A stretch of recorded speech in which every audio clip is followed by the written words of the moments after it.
আমরা 3 বোন। আমাদের বাবা মার অনেক আদরের সন্তান আমরা। আমি 3 বোনের মধ্যে মেঝো।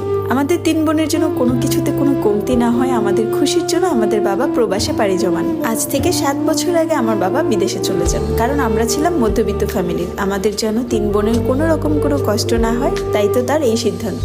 আমাদের বাবা প্রবাসে যাওয়ার 2 বছর পর আমার বড় বোনের বিয়ে হয়ে যায়। তারপর আমার বড় আপুর ভালোভাবে সংসার কাটতে থাকে। আমার বড় আপুর জামাইয়ের 2 ভাই ছিল, মানে আমার দুলা ভাই আর তার একটা ছোট ভাই ছিল। বড় ভাইয়ের সাথে আমার আপুর বিয়ে হয়, আর তার ছোট ভাই সৌদি প্রবাসী।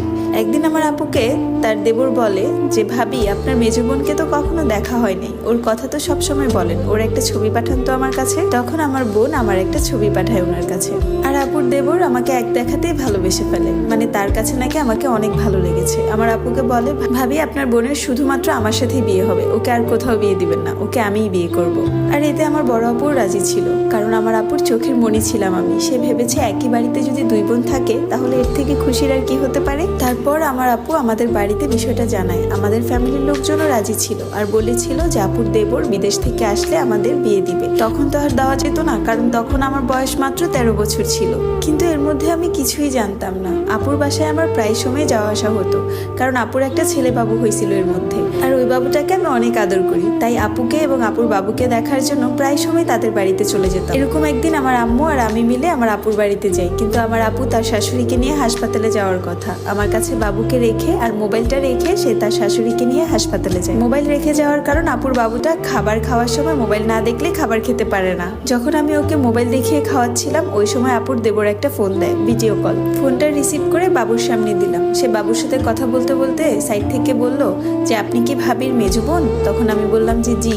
তখন সে আমাকে বলে, আপনি জানেন আপনার সাথে কথা বলার জন্য আমি কত অপেক্ষায় ছিলাম, কতবারই না ভাবির কাছে বলেছি আপনার নাম্বারটা যেন দেয়। তারপর আমাকে বললো, আপনি তো আজকে বাসায় চলে যাবেন তাই না? আমি বললাম যে জি। সে বলল, আচ্ছা বাসায় যেয়ে আমাকে একটা কল দিবেন, আপনার সাথে অনেক কথা আছে, আর আপনার নামে একটা বিচারও আছে। তখন আমি একটু অবাক হলাম, আমার নামে বিচার? আমার নামে আবার কে বিচার দিবে? তারপর সে ফোনটা কেটে দেয়। বেশিক্ষণ আর কথা হয়নি, কারণ সেও ভয়ে ছিল, না জানি আপু আর আম্মু মিলে তাকে বকা দেয়।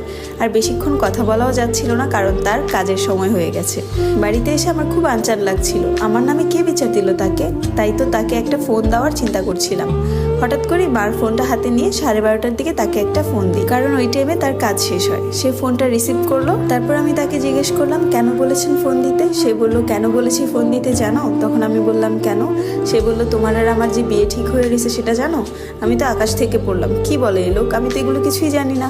তখন সে আমাকে বলল, তোমার আম্মু আর তোমার আপু সব জানে। আমি তাকে তাড়া দিয়ে বললাম, আচ্ছা ঠিক আছে এখন রাখি, আম্মু জেগে যাবে, আমি বাহিরে এসে ফোন দিছি। তারপর সে আমাকে জিজ্ঞেস করলো, কেমন লাগে আমাকে তোমার? তখন আমি বললাম যে এখন না, পরে বলবো, আম্মু জেগে যাবে। এভাবে আস্তে ধীরে প্রায় সময় তার সাথে আমার কথা হতো। মনে মনে তাকে আমার ভালোই লাগতো, কিন্তু তাকে বুঝতে দিতাম না।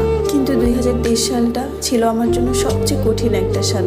এই বছরটা আমি অনেক কিছু সহ্য করেছি। 2023 সাল 26শে অক্টোবর স্কুল থেকে বাসায় এসে দেখি একটা ছেলে আর তার মা আমার বাসায় বসে আছে। কেন আমার বাসায় এসেছে তার কিছুই আমি জানতাম না। হঠাৎ করে দেখি